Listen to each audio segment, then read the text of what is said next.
Halo teman-teman, ketemu lagi sama gue Anas. Di video kali ini kita akan bahas dasar dari Excel yaitu chart dan grafik. Chart dan grafik ini adalah salah satu fitur di Excel yang tujuannya untuk memvisualisasikan data. Oke, kalau sebelumnya kita ngelihat data bentuknya cuma tabel ya, angka, huruf gitu. Kalau sekarang kita ingin nunjukin data kita dalam bentuk gambar, grafik, chart gitu ya. Kenapa kita perlu mempelajari ini? Karena dengan kita menggunakan chart atau grafik ataupun gambar, orang kita harap bisa memahami data kita atau insight dari data kita itu lebih mudah dan lebih cepat. Oke ya, yang kita akan bahas hari ini mulai dari cara kita insert chart, terus juga ada bagian-bagian dari chart itu, dan juga gue akan ngulas sedikit caranya memilih bentuk chart sesuai dengan kebutuhan kita. Dan yang terakhir gue akan tunjukin salah satu fitur di Excel yang keren banget yaitu combo chart. Ya, oke, kalau misalkan kalian baru pertama datang ke video ini, ke channel ini, selamat datang. Silakan juga cek video-video sebelumnya ya, karena ini adalah kelas yang ke-12, dan supaya teman-teman bisa catch up, bisa juga nonton dulu video yang pertama sampai dengan video yang ke-11. Oke, sebelum dimulai, jangan lupa dulu di-download ya file latihannya, supaya kita langsung coba nih, filenya bareng-bareng, dan kalian nggak cuma ngeliat aja. Oke, kita mulai ya. Oke teman-teman, kalau file latihannya udah di-download dan udah dibuka, langsung kita mulai ya. Gue pengen nunjukin caranya insert chart yang paling dasar. Oke, kita udah punya data ya. Data penjualan dari 12 bulan di tahun 2022. Nah, pertama kita blok dulu. Kita ke tab insert. Di sini ada grup menu namanya charts. Nah, kalau misalkan teman-teman belum tahu ya, data seperti ini cocoknya pakai tipe chart yang mana, teman-teman klik aja di sini, recommended chart. Di sini, ini yang disaranin sama Excel ya. Excel itu udah cerdas gitu, dia tahu tipe datanya cocoknya seperti apa. Walaupun kita juga bisa pilih sendiri di sini, di all charts. Nah, ini akan gue contohin pakai yang clustered ya tipenya. Oke, langsung kita klik aja, oke. Nah, udah jadi ya seperti ini, dan teman-teman harus perhatiin nih.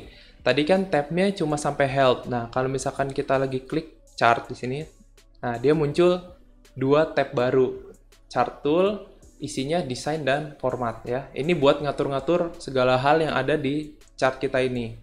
Oke, sekarang gue tunjukin cara kedua untuk bikin chart.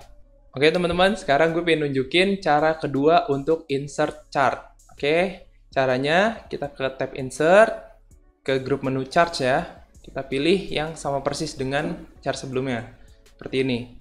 Oke, sekarang ini baru muncul chart yang masih kosong atau kita sebut dengan canvas. Nah, sekarang tugas kita adalah gimana caranya masukin data ini ke chart yang kosong ini, ke canvas yang kosong ini. Caranya ada dua ya. Pertama, kalian klik dulu canvasnya.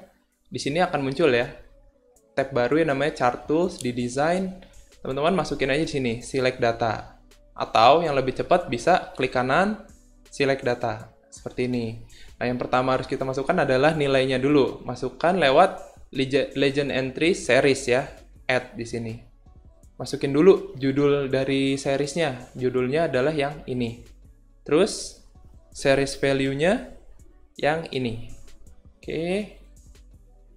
Sekarang kita lihat. Oke, secara bentuk chartnya udah sama ya. Nah, tapi di sini ada yang beda nih. Di sini yang satu udah nama bulan, sedangkan di sini masih angka 1 sampai 12. Cara ngubahnya di sini. Di horizontal kategori axis labels, edit. Nah, teman-teman pilih deh nama bulannya di sini. Oke, klik OK. Sekarang udah jadi ya, sama persis. Ini cara kedua. Oke, sekarang gue jelasin cara ketiga untuk bikin chart ya. Kita ke tab insert lagi. Sini, 2D. Nah, ini kan masih kosong ya. Kalau tadi kita milihnya satu-satu, agak lama gitu ya. Sekarang kita pilih yang cepat. Nah, teman-teman bisa masukin ini. Kalau bentuk tabelnya udah sesuai dengan yang disarankan Excel, ini jadi gampang. Makanya di video sebelumnya gue udah pernah jelasin ya cara bikin tabel yang sesuai dengan standar Excel. Nah, sekarang kita tinggal pilih aja nih di sini. Kita blok. Selesai. Jadi. Cepat kan? Nah, tapi sebenarnya ada yang lebih cepat lagi. Nih, gue tunjukin ya caranya. Kalian blok dulu nih datanya. Tinggal pencet Alt F1. Langsung jadi ya. Jadi kita udah punya 4 cara untuk membuat chart yang cepat. Oke, kalau udah jadi kayak gini, sekarang biasanya ada pertanyaan berikutnya ya. Bisa nggak kalau misalkan Alt F1 itu jadinya bukan kolom chart kayak gini? Bisa ya, misalnya nih kita hapus dulu. Nah, sekarang kayak gini, kita blok ulang ya. Ke tab Insert, kita klik yang ini, See All Chart ya. All Chart di sini. Nah, di sini kan ada banyak banget ya, macam-macam ya, tipe chart. Kan kita ubah jadi gue pinginnya kalau pencet Alt F1 itu jadinya line chart karena gue lebih sering pakai line chart dibandingkan kolom. Caranya gampang, ke sini ya, tinggal klik kanan. Set as default chart. Oke. Nah, sekarang jadinya kayak gini. Ntar kalau kalian pilih lagi nih, Alt F1 nih, coba lagi. Jadinya kayak gini ya. Oke. Itu adalah 4 cara untuk membuat chart. Oke teman-teman, sekarang gue pengen jelasin bagian-bagian dari chart ya. Jadi chart itu bagiannya ada nama-namanya. Gue jelasin dari yang paling atas dulu. Ini namanya chart title atau judul dari chart yang sedang kita buat. Ini penting banget ya teman-teman. Kenapa? Karena ini memberikan konteks gitu. Ketika kita ngelihat sebuah chart tapi nggak ada judulnya, kita menerka-nerka ini data apa yang sedang ditampilkan gitu. Makanya ini selalu harus diisi. Dan ini bisa diedit ya, seperti ini. Ya teman-teman, misalnya harusnya kan nama title chartnya itu laporan penjualan ya, PT AIUEO gitu. Nah ini bisa diubah seperti ini. Oke, terus juga ini yang garis tipis ini namanya grid line. Oke, nah di sini komponen-komponennya teman-teman bisa lihat di sini. Klik aja nih chart element ya namanya ya, chart element. Di sini aksis. Aksis itu sumbu ya teman-teman, ada 2 sumbunya, sumbu horizontal yang disebut dengan sumbu X dan sumbu vertikal ya namanya sumbu Y. Nah ini kalau misalkan kita centangnya kita hilangin, ya hilang dia gitu, nggak jelas nih data apa gitu ya. Terus juga kita bisa ngasih nama nih, aksisnya itu ini apa? Kalau misalkan kita ngelihatnya kayak gini kan udah tahu ya, Januari sampai Desember itu pasti nama-nama bulan. Nah kalau misalkan ini apa nih? 10.000 sampai 100.000, kita bisa menerka-nerka ya. Ini bisa jadi ini nilai penjualan dalam kuantitas, bisa juga nilai penjualan dalam rupiah gitu. Makanya kita misalnya tambahin ya, kita centang, kita bisa ubah di sini. Misalkan ini bulan. Terus di sini namanya nilai penjualan in Rp gitu ya, dalam rupiah gitu misalkan. Itu namanya axis title ya. Terus juga kita ingin lihat nih, ini angkanya berapa sih nih kan misalnya gini, oh antara 80.000 sampai 90.000, oh mungkin 85.000, padahal mah belum tentu kan. Nah, supaya jelas, teman-teman bisa klik di sini, data label. Oke, data label di sini pun bisa diatur letaknya mau di mana, di tengah-tengah, di ujung, di tengah-tengah, di bawah gitu ya, di luar. Bebas gitu, atau mau bentuknya kayak gini. Ini teman-teman coba-coba sendiri aja dan sesuaikan dengan kebutuhan ya. Oke, di sini juga kita bisa tambahin data table. Data table tuh sama aja ngopi data yang di sini ke bawah gitu. Kayak gini lah kalau kira-kira ya. Kelihatan tuh. Oke, jadi lebih lengkap gitu chartnya. Tapi ya nggak harus selalu dipakai. Biasakan pakai chart elemen itu sesuai dengan kebutuhan gitu. Tergantung kita mau pakai datanya untuk apa. Oke, tadi ini udah ya. Ini error bar, nggak perlu dulu untuk sekarang. Ini grid line ya. Oh, kita nggak mau ada garisnya gitu. Bisa dihilangin. Dan grid line-nya pun bisa diubah-ubah gitu. Nih, ditambahin ada garis vertikalnya gitu. Yang kecil-kecil gitu. Kayak gini bebas. Ini pakai aja sesuai dengan kebutuhan.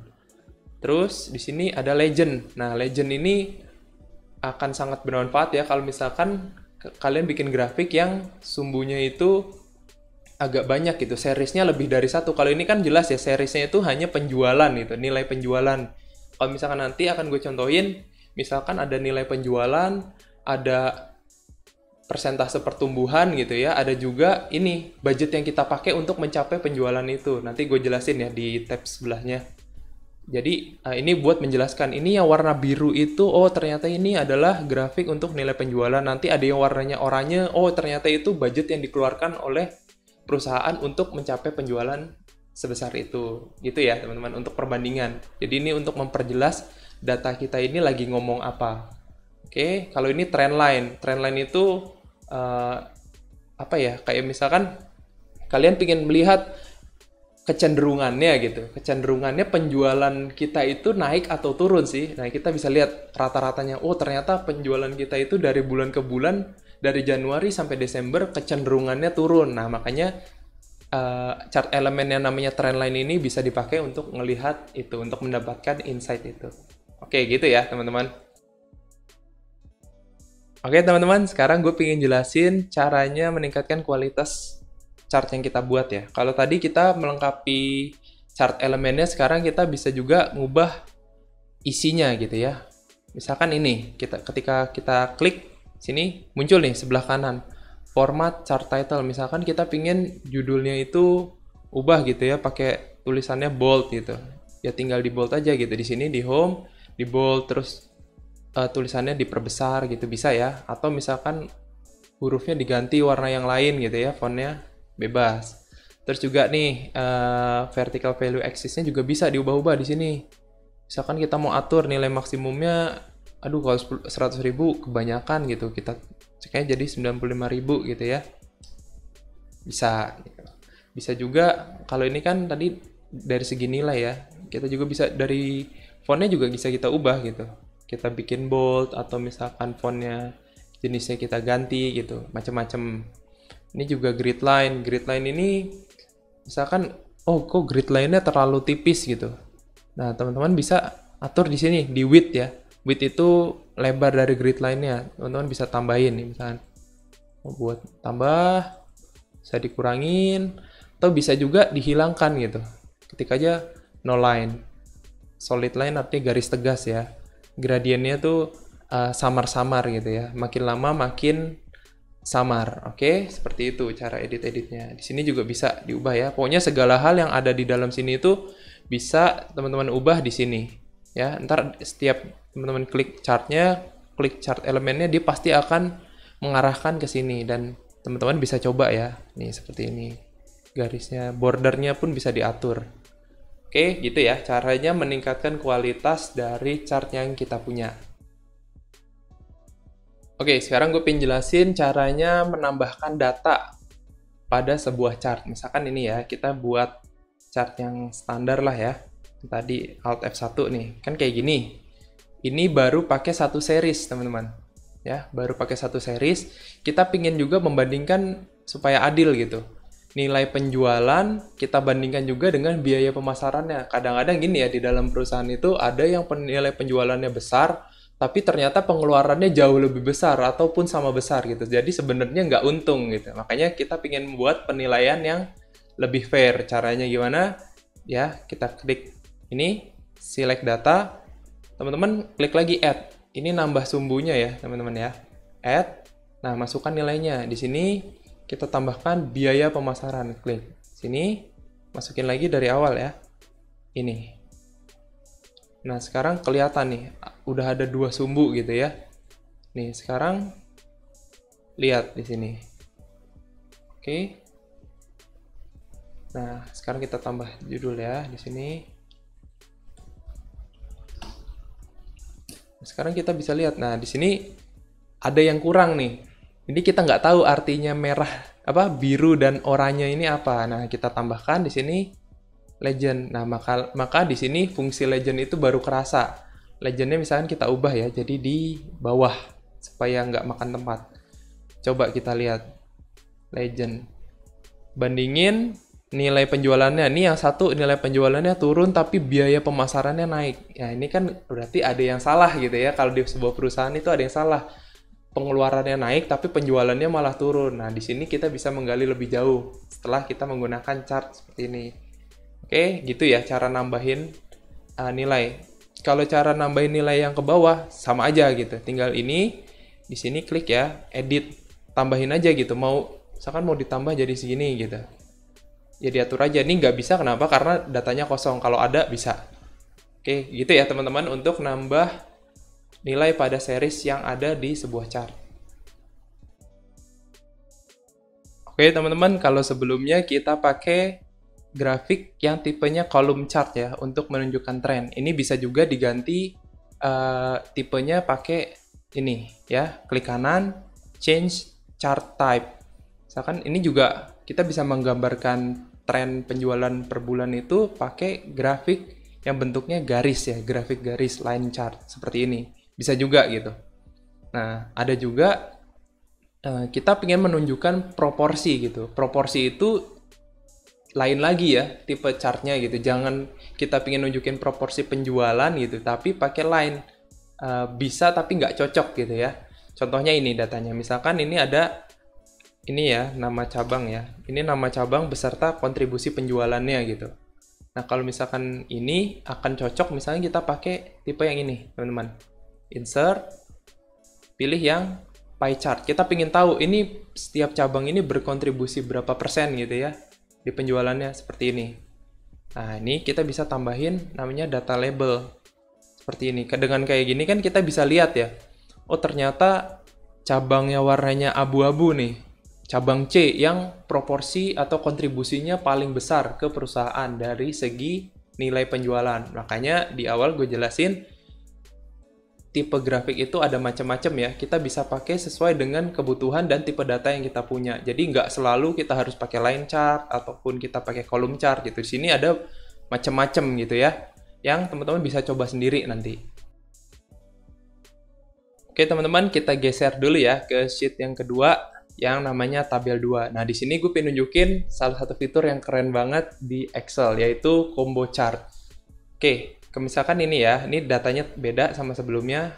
Seperti ini, misalkan kita ada nilai penjualan, biaya pemasaran, sama pertumbuhan. Pertumbuhan itu cara ngitungnya nilai penjualan bulan ini dikurangin bulan lalu dibagi dengan penjualan bulan lalu. Kira-kira seperti itulah ya. Nah, teman-teman lihat dulu aja kayak gini. Misalkan kita mau bikin chart ya, kita blok dulu, kita bikin dengan cara yang biasa aja gitu, misalkan kayak gini gitu. Lihat deh, apa yang aneh di sini? Yang aneh adalah pertumbuhan penjualannya nggak kelihatan. Kira-kira kenapa nggak kelihatan? Karena gini, teman-teman. Nilai penjualan itu satuannya 1000.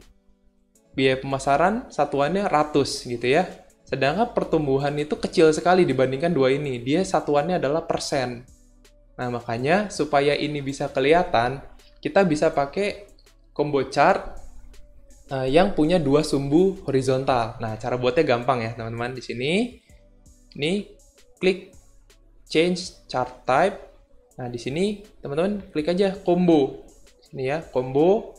Nah, di sini kan udah bener nih. Kalau misalkan yang biaya penjualan dan pemasaran kan satuannya kurang lebih sama, ribuan dan ratusan. Jadi, kalau dijadiin chart nggak terlalu beda tuh.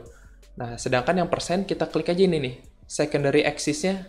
Oke. Nah, tuh baru kelihatan kan? Sekarang sumbu Y-nya ada dua di kiri dan di kanan. Yang kiri itu satuannya ribuan, yang kanan itu satuannya persen. Jadi dua-duanya bisa kelihatan. Seperti ini. Oke, nah kita lihat deh tuh. Pertumbuhannya ya. Jelas kan? Nih. Ini pertumbuhan penjualan tuh, naik, turun, naik, turun, naik, turun gitu. Di sini kita bisa dapat insight dari menggali sebuah data. Makanya gue jelasin di awal kenapa penting mempelajari namanya visualisasi data, karena dengan menggunakan visualisasi kita bisa memahami data itu atau karakteristiknya lebih cepat dan lebih mudah. Oke, gitu ya teman-teman. Oke teman-teman, terakhir sebagai penutup ya, gue belum jelasin tadi soal yang ada di desain dan format sini ya. Nah, kan ini format standar banget gitu ya, backgroundnya putih, bentuknya kayak gini gitu. Nah, teman-teman di sini kita udah disediain sama Excel beberapa template yang bagus sih, sesuai dengan kebutuhan kita ya. Klik aja di sini di desain. Nah, teman-teman bisa pilih nih di sini, misalkan mau jadi gimana nih? Yang kayak gini, ini, atau backgroundnya hitam biar lebih jelas gitu ya, warnanya boleh. Dan di sini teman-teman juga bisa nih ubah sendiri deh. Mau warnanya apa gitu. Misalkan ini kan warnanya biru gitu. Kita mau ubah jadi kuning gitu. Yang oranye kita mau ubah jadi hijau gitu. Kayak gini supaya lebih stand out gitu. Ataupun terserah lah teman-teman mau kasih warna apa. Boleh. Nah gitu ya teman-teman. Banyak banget yang bisa teman-teman lakuin di chart and graphs ini. Jadi silakan teman-teman coba sendiri ya fitur-fitur yang ada di sini. Karena kalau gue jelasin semua di sini nggak akan ada waktu yang cukup gitu ya. Karena sangat banyak kombinasi yang bisa kita lakukan di dalam chart and graphs. Oke, gitu ya teman-teman. Oke teman-teman, sekarang udah lebih paham ya caranya buat chart and graphs dan gimana cara memodifikasi komponen-komponen yang ada di dalamnya. Oke, kalau teman-teman merasa video ini bermanfaat, jangan lupa di like, subscribe dan di-share untuk teman-teman di luar sana yang juga ingin belajar Excel. Oke, terima kasih udah nyimak sampai akhir dan sampai ketemu di video pembelajaran selanjutnya. Sampai ketemu!